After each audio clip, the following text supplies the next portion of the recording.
Hoje eu vou contar a história completa de A Ilíada de Homero, com bastante detalhes. Se você gosta de mitologia grega, então fica até o final nesse vídeo. E já começo dizendo uma coisa bem sincera, eu amei a história.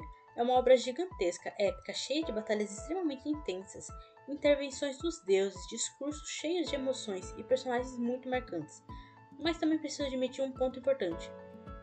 A maior dificuldade foi decorar os nomes, não só porque são muitos, mas eles são longos, complicados, cheios de variações e com sonoridades muito diferentes do que a gente está acostumado. Em vários momentos eu tinha que parar para lembrar quem era quem, porque parece que cada personagem novo vem com um nome quase impossível de fixar de primeira. Inclusive, eu li essa história de duas formas diferentes. Primeiro, em formato de romance, uma adaptação mais fluida, já que originalmente a Ilíada é um poema épico recitado. E depois também li a versão em HQ. E aqui vale destacar uma coisa, a HQ é muito resumida. Ela condensa eventos inteiros em poucas páginas, corta várias camadas de diálogo e simplifica bastante a narrativa. Mesmo assim, ela é muito boa, principalmente para visualizar as batalhas, entender a movimentação da guerra e ter uma noção mais clara do impacto visual de tudo o que acontece. Agora, antes de qualquer coisa, é importante deixar algo bem claro. A Ilíada não conta toda a Guerra de Troia, até porque durou 10 anos. Ela foca em um recorte específico dessa guerra, alguns dias decisivos e principalmente um tema central, a fúria de Aquiles. Aquiles é o maior guerreiro dos gregos. Ele é praticamente invencível em batalha, filho da ninfa Tétis com um mortal, o que torna quase um semideus. Ele foi treinado desde cedo para ser o mais forte, o mais rápido e o mais letal de todos os guerreiros, mas ao mesmo tempo, ele também é extremamente orgulhoso, emocional e profundamente ligado ao conceito de honra. Do outro lado temos Heitor, príncipe de Troia e o maior guerreiro troiano. Ele não luta apenas por glória pessoal, mas principalmente para proteger sua cidade, sua família e seu povo. Ele representa um tipo de heroísmo mais humano, mais ligado às responsabilidades do que à fama. A história começa a mudar quando acontece um conflito interno dentro do próprio exército grego. Agamenon, líder dos gregos, toma para si Briseida, uma mulher que havia sido dada a Aquiles como prêmio de guerra. Isso é visto como uma humilhação direta. Na cultura retratada na obra, honra não é algo simbólico, é praticamente tudo. Ser desrespeitado publicamente é uma das maiores ofensas possíveis. Aquiles reage com uma fúria enorme e toma uma decisão extrema. Ele abandona a guerra. Esse é o primeiro grande ponto de virada da história. Sem Aquiles, os gregos começam a perder força rapidamente. O equilíbrio da guerra muda completamente. Os troianos, liderados por Heitor, começam a avançar e ganham cada vez mais terreno. O clima se torna cada vez mais violento, mais desesperador, e os deuses do Olimpo passam a interferir constantemente, escolhendo lados, ajudando guerreiros específicos e até lutando entre si através dos humanos. Nesse cenário surge Patroclo, grande amigo de Aquiles. Ele vê os gregos sendo derrotados e percebe que Aquiles não vai voltar tão cedo. Ele toma uma decisão arriscada, ele veste a armadura de Aquiles e entra na batalha, tentando enganar os troianos e ao mesmo tempo inspirar o exército grego. Por alguns momentos isso funciona, os troianos se confundem. Acreditam que Aquiles voltou e recuam, mas essa vantagem não dura.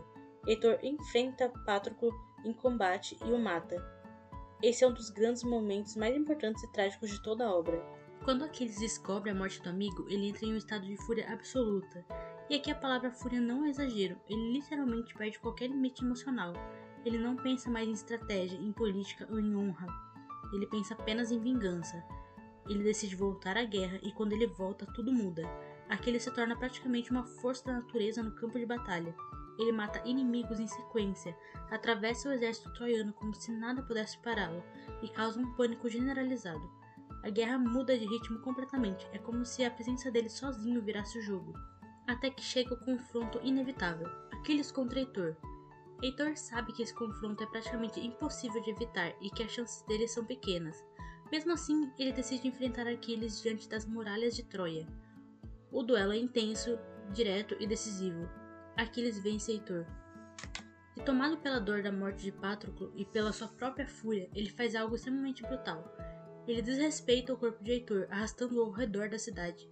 Esse ato ultrapassa até os limites aceitos dentro da própria lógica da obra e causa choque até entre os deuses. E aqui entra uma coisa muito importante. A Ilíada é cheia de momentos assim, situações que, para nós hoje, são extremamente chocantes. Violência constante, vinganças desproporcionais, desrespeito com corpos dos inimigos e uma lógica de honra que muitas vezes entra em conflito direto com qualquer ideia moderna da humanidade. Eu fiquei bem surpresa com isso. Em vários momentos, a brutalidade da história realmente chama atenção, principalmente porque não existe suavização. A guerra é mostrada de forma crua, direta e sem filtros. Depois disso, o rei Príamo, o pai de Heitor, toma uma atitude extremamente corajosa. Ele vai até o acampamento grego e pedir o corpo do filho de volta. Esse momento é um dos mais emocionantes da obra inteira. Príamo se humilha diante de Aquiles e apela diretamente para sua humanidade, lembrando-o do próprio pai. Isso quebra Aquiles emocionalmente. Pela primeira vez depois de muito tempo, ele não reage com fúria.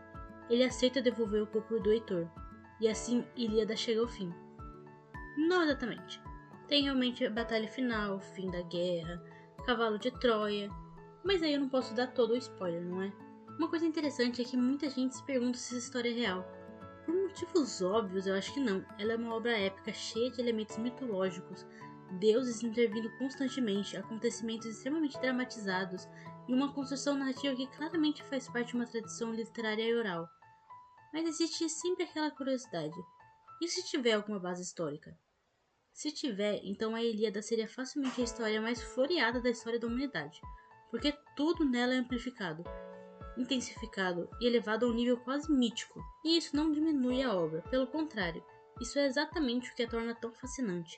No fim das contas, a Ilíada não é só uma história de guerra, é uma história sobre orgulho, raiva, perda, honra e humanidade em meio ao caos absoluto. E mesmo com todos os nomes difíceis, personagens complexos e momentos extremamente pesados, eu gostei muito da experiência, tanto na versão em romance quanto na HQ, que apesar de ser bem mais resumida, ajuda muito a visualizar esse universo épico. É o tipo de obra que mostra como a literatura antiga já era capaz de ser profunda, brutal e emocional ao mesmo tempo, e que continua impactando até hoje.